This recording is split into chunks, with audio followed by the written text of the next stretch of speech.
Bienvenue à tous dans ce nouveau Deep Dive. On s'éloigne un peu de Dealey Plaza aujourd'hui, Ah oui, mais on Jeff. va se plonger dans l'ambiance du Carousel Club, Ah ouais? propriété de Jack Ruby, bien sûr. Et on va essayer de voir ce que ce lieu peut nous révéler sur les événements du 21 novembre 63 Oui. et même au-delà. Le Carousel Club, c'est un peu une boîte de Pandore. Un mélange de glamour et de mystère. Hmm. Un lieu qui, bien qu'il ait fermé ses portes la veille de l'assassinat, semble intimement lié à l'affaire JFK. Ouais, c'est fascinant. Ah, ah. Pour démêler le vrai du faux, on va se baser sur des recherches publiées dans le Dealey Plaza Echo, Ok. une revue britannique spécialisée dans l'affaire JFK. On va décortiquer ce club, ses danseuses, ses clients et bien sûr Jack Ruby. D'accord. Alors, prêt à explorer ce lieu chargé d'histoire, non? Absolument. Hmm. On commence par planter le décor. Imaginez Dallas au début des années 60. Ouais. Une ville en pleine effervescence, où la vie nocturne bat son plein. Au cœur de cette ambiance, le Carousel Club attire les foules avec ses spectacles de striptease, ses comédiens, sa musique live. C'est intéressant de noter que Ruby aspirait à un certain standing. Oui. Il voulait que son club soit classe. Tout à fait. Loin de l'image du patron de club miteux, il tenait à une image respectable. Hmm. D'ailleurs, il était très strict sur le respect des règles syndicales. Il s'impliquait personnellement dans la gestion du club. Il n'hésitait pas à expulser les clients turbulents. On imagine bien la scène. Ruby, maître de cérémonie, veillant au bon déroulement de la soirée, distribuant les sourires et les coups de poing si nécessaire. Oui. Ce qui nous amène à son passé. Un passé assez énigmatique. Chicago, la gestion de club, des liens supposés avec le crime organisé. Que peut-on en dire, Ezekiel? Le passé de Ruby est un élément clé pour comprendre sa personnalité et ses motivations. Originaire de Chicago, il baigne depuis longtemps dans le milieu de la nuit. Un monde où les frontières entre légal et illégal sont souvent floues. Et puis il y a cette relation particulière qu'il entretenait avec la police de Dallas. Des rumeurs de boissons gratuites offertes aux agents, n'est-ce pas troublant? C'est un élément qui soulève des questions. On peut se demander jusqu'où allait cette relation, et si elle a pu influencer les événements qui ont suivi l'assassinat de Kennedy. Simple camaraderie, système de corruption, oh yeah. Ou quelque chose de plus profond? Des questions qui restent pour l'instant sans réponse. Mais continuons notre exploration du Carousel Club. Parlons des danseuses. Kathy Kay, Little Lynn, Joy Dale, Tammy True, Sherry Angel.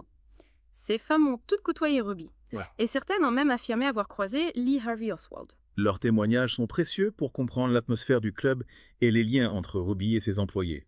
Sherry Angel, par exemple, était mariée au comédien Wally Weston, Ok. un habitué du Carousel Club.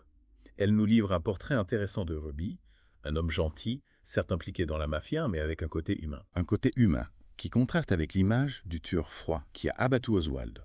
Angel mentionne également la petite amie de Ruby, un élément souvent oublié dans les récits de l'affaire. Elle nous rappelle que derrière le personnage public se cachait un homme avec une vie privée, des relations, des sentiments, un homme qui fréquentait la police, offrait des boissons gratuites et cherchait à maintenir une image respectable. Un homme plein de contradictions sans somme.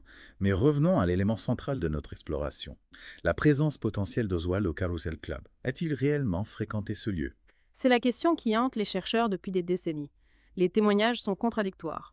Certains affirment l'avoir vu, d'autres le nient catégoriquement. Oui. Il y a Bill DeMar, un ventriloque qui se produisait au club, qui prétend avoir vu Oswald et Ruby ensemble quelques jours avant l'assassinat. Il y a Sherry Angel, qui raconte que son mari s'est bagarré avec Oswald au club. Ah oui. Et puis il y a Beverly Oliver, une chanteuse d'un club rival, qui affirme que Ruby lui a présenté Oswald, le présentant comme un agent de la CIA. Un vrai casse-tête et oui. Difficile de démêler le vrai du faux dans tout ça. Que pensez-vous de ces témoignages contradictoires? Comment peut-on les interpréter de fabulés? Il est important de les analyser avec prudence. Certains témoins peuvent se tromper de bonne foi, d'autres peuvent avoir été influencés ou manipulés. Oui. Il est crucial de croiser les informations, de chercher des éléments de corroboration, de prendre en compte le contexte et les motivations de chacun. Ce qui est certain, c'est que le club a fermé ses portes le 21 novembre 1963, la veille de l'assassinat, et n'a plus jamais rouvert sous la direction de Ruby. Y a-t-il un lien entre cette fermeture et les événements qui ont suivi? Ruby savait-il quelque chose? C'est une question fascinante. La fermeture du club, si proche de l'assassinat, est un élément troublant qui mérite d'être analysé plus en profondeur. Pourquoi Ruby a-t-il pris cette décision? Était-ce une simple coïncidence? Une prémonition? Ou la conséquence d'une information qu'il aurait reçue? Difficile de le dire avec certitude. Mais il est clair que le Carousel Club Ses employés, ses habitués et son propriétaire sont intimement liés à l'affaire JFK. Oui. Ce lieu, bien qu'il n'ait été qu'un décor dans cette tragédie, nous offre un aperçu fascinant sur le Dadal des années 60. Un monde où se mêlent politique, crime organisé et secrets d'État. Et n'oublions pas le destin tragique du club lui-même, transformé en gymnase pour la police avant d'être démoli. Ah oui. Une fête symbolique pour un lieu qui a peut-être été le témoin silencieux de certains secrets liés à l'assassinat de Kennedy. Le Carousel Club, ce n'était pas qu'un simple lieu de divertissement. C'était un point de convergence pour des personnages en couleur, des policiers, des petites frappes et peut-être même des agents de la CIA. Un véritable microcosme du Dallas de l'époque. On a vraiment l'impression de se retrouver plongé dans l'univers d'un film noir. D'ailleurs, en parlant de personnages Troubles de Dealey Plaza Echo, consacre un article fascinant à un certain Thomas Eli Davis Sturrout. Il semblerait que ce personnage, pour le moins énigmatique, ait eu des liens avec Jack Ruby. Ah oui, Tommy Davis. Un nom qui revient souvent dans les enquêtes parallèles sur l'assassinat de JFK.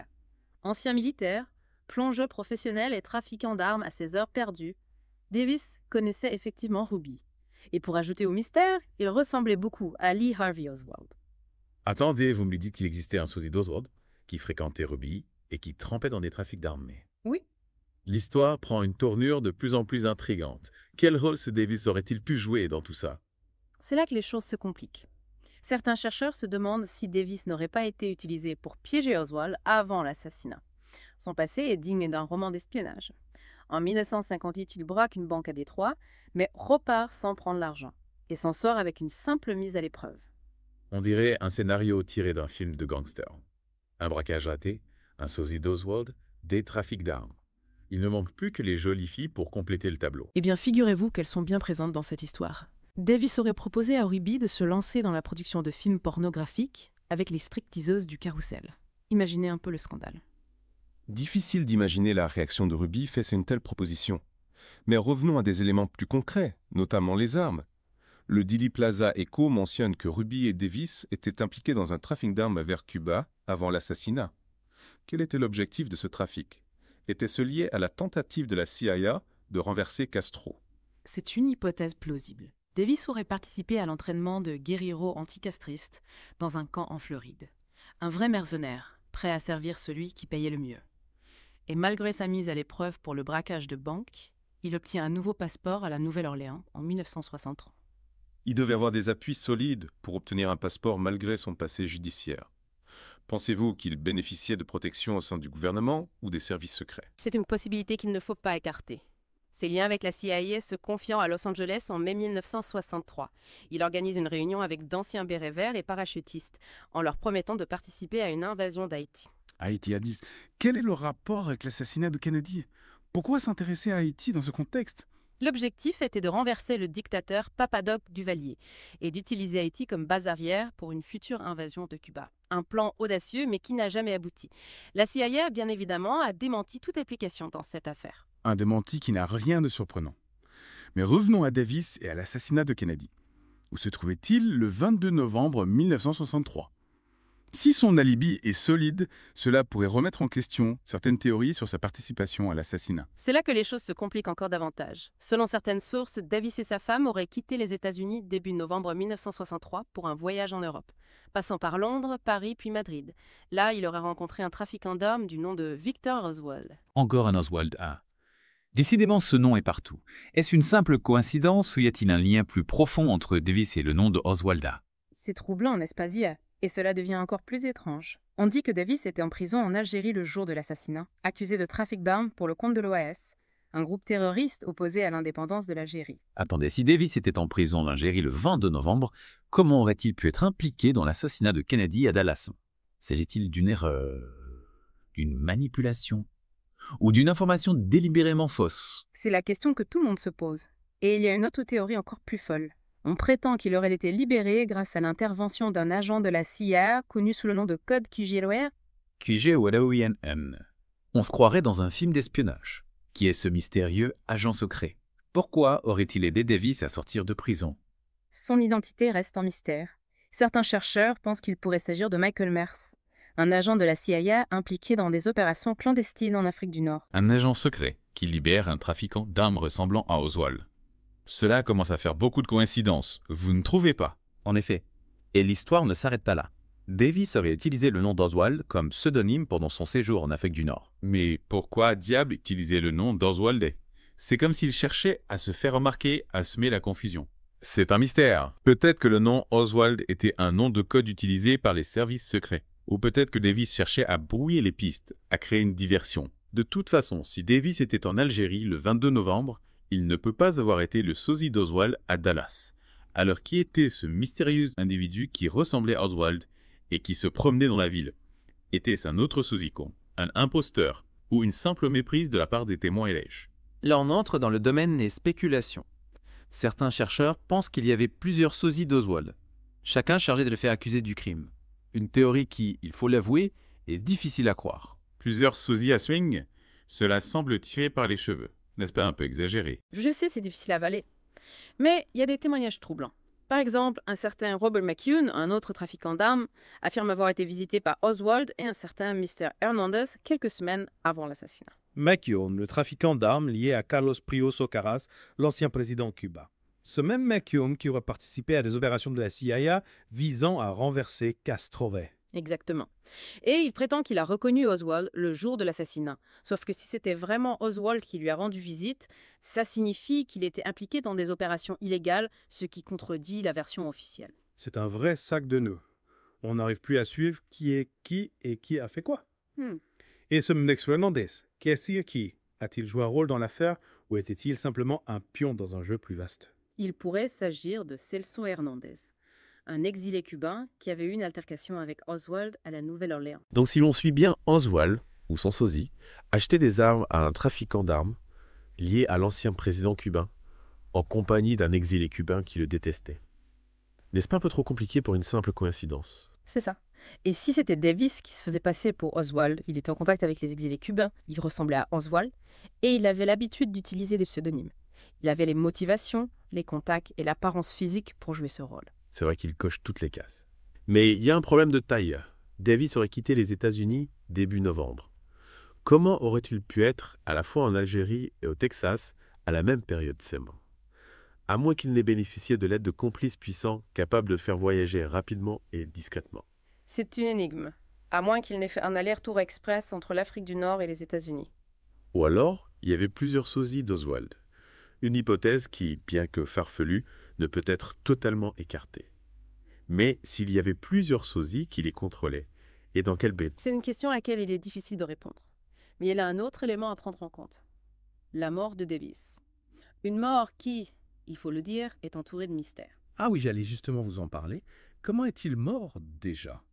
Était-ce un accident ou un suicide? Ou un meurtre maquillé? Officiellement, il a été électrocuté en essayant de voler du cuivre sur une ligne électrique. Un accident bête, soi-disant. Vous y croyez-vous à cette histoire? Un ancien militaire, trafiquant d'armes et agent de la CIA qui se fait griller en volant du cuivre. C'est un peu gros, non? N'aurait-il pas été plus facile de le faire disparaître discrètement? Disons que c'est d'une fin bien commode pour un personnage qui en savait peut-être trop. Un personnage qui aurait pu révéler des informations compromettantes sur l'assassinat de Kennedy et sur l'implication de certains individus ou organisations. Comme par hasard, on dirait que tous les chemins mènent à une impasse quand on s'intéresse à l'assassinat de Kennedy. Plus on creuse, plus on trouve de mystères et de contradictions. C'est la nature même de cette affaire. Des zones d'ombre, des témoignages contradictoires, des personnages troubles qui disparaissent ou meurent dans des circonstances suspectes. Il est difficile de démêler le vrai du faux, de distinguer les faits réels des manipulations et des mensonges. Et Carousel Club au milieu de tout ça, avec ses danseuses, ses mafieux et ses flics ripoux. On imagine les conversations dans l'ombre, les deals qui se concluent, les secrets qui se murmurent. Ce club était un microcosme de Dallas de l'époque, un lieu où se nouaient des alliances improbables et où se tramaient peut-être des complots, un lieu où les puissants côtoyaient les marginaux, où les secrets d'État se mêlaient aux affaires du crime organisé. En tout cas, ce qui est sûr, c'est que Jack Ruby, le patron du club, a joué un rôle crucial dans l'histoire. S'il n'avait pas abattu Oswald, on n'aurait peut-être jamais su la vérité sur l'assassinat de Kennedy. Ou du moins, une partie de la vérité. Ou peut-être on serait encore plus dans le flou. N'oublions pas que Ruby lui-même était un personnage complexe, avec ses propres secrets et ses motivations obscures. Son geste, aussi impulsif soit-il, a-t-il été dicté par la vengeance léchée, la loyauté, ou par la volonté de protéger quelqu'un ou quelque chose? Et puis, il y a tous ces témoignages sur la présence d'Oswald au Carousel Club. Certains affirment l'avoir vu, d'autres le nient catégoriquement. Mathieu. Comment savoir si ces témoins disent la vérité, s'ils se trompent ou s'ils ont été manipulés au SAST? Difficile de se faire une opinion. Il est possible qu'Oswald ait fréquenté le club, mais il est aussi possible que certains témoins aient été manipulés ou se trompent de bonne foi. Il est important de ne pas prendre ces témoignages pour argent comptant, mais de les analyser avec un esprit critique en tenant compte du contexte et des motivations de chacun. Et si c'était un souci d'Oswald qui se promenait au Carousel Club? On a vu que Tommy Davis, le trafiquant d'armes qui ressemblait à Oswald, était capable de tout. Pourrait-il avoir joué un rôle dans cette affaire en se faisant passer pour Oswald afin de le discréditer ou de le piéger? C'est une théorie intéressante mais qui reste à prouver. Davis était un personnage trouble sans aucun doute, mais rien ne prouve qu'il ait joué un rôle direct dans l'assassinat de Kennedy. Il est possible qu'il ait été utilisé comme un pion sans connaître la véritable portée de ses actions. Alors au final, que peut-on conclure sur le Carousel Club et son rôle dans l'affaire JFK? Était-ce un simple lieu de divertissement à Pentes, un repère de malfrats ou un point de convergence pour des forces obscures qui ont contribué à l'assassinat du président? Je dirais que ce club était un point de convergence pour de nombreux personnages clés de l'histoire, un lieu de rencontre, de négociation et peut-être même de complot. Mais les détails précis de ce qui s'est réellement passé au Carousel Club restent shrouded in mystery. Un mystère qui, espérons-le, sera un jour résolu. En attendant, on peut continuer à explorer les archives, à analyser les témoignages et à essayer de reconstituer les puzzles. Chaque pièce du puzzle, aussi petite soit-elle, peut nous aider à comprendre ce qui s'est réellement passé ce jour fatidique de novembre 1963. C'est tout ce qu'on peut faire. Continuer à chercher, à questionner, à ne pas accepter les versions officielles sans les remettre en question. L'assassinat de JFK est une plaie ouverte dans l'histoire américaine, une blessure qui ne cicatrisera jamais complètement. Et surtout, ne jamais oublier que l'assassinat de JFK reste l'une des énigmes les plus fascinantes et les plus troublantes du X siècle. Une affaire qui continue de nous hanter et qui nous rappelle que la vérité est souvent plus complexe qu'il n'y paraît. Et voilà qui conclut notre plongée dans l'univers du Carousel Club. J'espère que vous avez apprécié ce voyage au cœur d'un Dallas sombre et mystérieux. N'hésitez pas à nous faire part de vos réflexions et de vos théories. On se retrouve bientôt pour une nouvelle exploration des zones d'ombre de l'affaire JFK. À bientôt, chers auditeurs, et merci de nous suivre dans cette quête de la vérité. On a vraiment l'impression, après avoir exploré le Carousel Club, d'avoir effleuré un réseau complexe de personnes et d'événements liés à l'assassinat de Kennedy. C'est fascinant et troublant. Oui, on est face à un véritable labyrinthe, où chaque couloir mène à une nouvelle énigme. Le Carousel Club n'est qu'une pièce du puzzle, mais une pièce importante qui éclaire le contexte de l'époque. Oui, absolument. Et au centre de tout ça, on retrouve Jack Ruby. Difficile d'imaginer ce qui se serait passé s'il n'avait pas abattu Oswald dans Mondovision. Aurions-nous eu plus de réponses? Ou serions-nous encore plus perdus dans cette affaire? Difficile à dire. Le geste Ruby a plongé l'enquête dans une nouvelle dimension, ouvrant la porte aux théories du complot. A-t-il agi seul, poussé par un désir de vengeance ou de patriotisme mess, ou était-il manipulé à seul? On a beaucoup parlé de la présence potentielle d'Oswald au Carousel Club. Certains témoignages l'affirment, d'autres le nient. Comment savoir qui dit vrai? C'est délicat. Chaque témoignage doit être analysé avec prudence. En tenant compte de la fiabilité du témoin, de ses motivations, certains peuvent se tromper de bonne foi, d'autres peuvent être influencés par leurs convictions ou par des pressions extérieures. Et si on envisageait l'hypothèse d'un sosie, on a vu que Tommy Davis ressemblait beaucoup à Oswald et qu'il évoluait dans les mêmes milieux que Ruby. Aurait-il pu être utilisé pour brouiller les pistes? Mévekiste de faire accuser Oswald à Tormos. C'est une théorie qui a ses adeptes, mais qui reste fragile. Rien ne prouve que Davis ait joué un rôle direct dans l'assassinat, même s'il est clair que son profil le place dans une position suspecte. Alors au final, que retenir de cette plongée dans l'univers du Carousel Club? Un simple lieu anecdotique dans l'affaire JFK, ou un élément clé qui nous permet de mieux comprendre l'assassinat du président? Le Carousel Club, c'est une fenêtre sur le Dallas des années 60, une époque marquée par les tensions de la guerre froide, les luttes de pouvoir. Ce club, avec ses habitués et ses secrets, nous rappelle que la vérité est souvent multiple, complexe. On se retrouve finalement avec plus de questions que de réponses. Oui. Mais c'est peut-être ça, l'intérêt de l'affaire JFK. Elle nous force à réfléchir, à remettre en question les versions officielles, explorer des pistes alternatives et se forger sa propre opinion. L'important, c'est de ne jamais cesser de chercher, de questionner, de douter. L'assassinat de Kennedy est une tragédie qui a marqué l'histoire et qui continue de fasciner. Et le Carousel Club reste un symbole de cette époque trouble. Merci de nous avoir accompagnés dans cette exploration du Carousel Club. J'espère que ce voyage au cœur d'un Dallas mystérieux vous a plu. N'hésitez pas à partager vos réflexions. L'enquête continue. Au plaisir de vous retrouver pour une nouvelle plongée dans l'affaire JFK. D'ici là, restez curieux. La vérité se cache souvent là où on ne l'attend pas.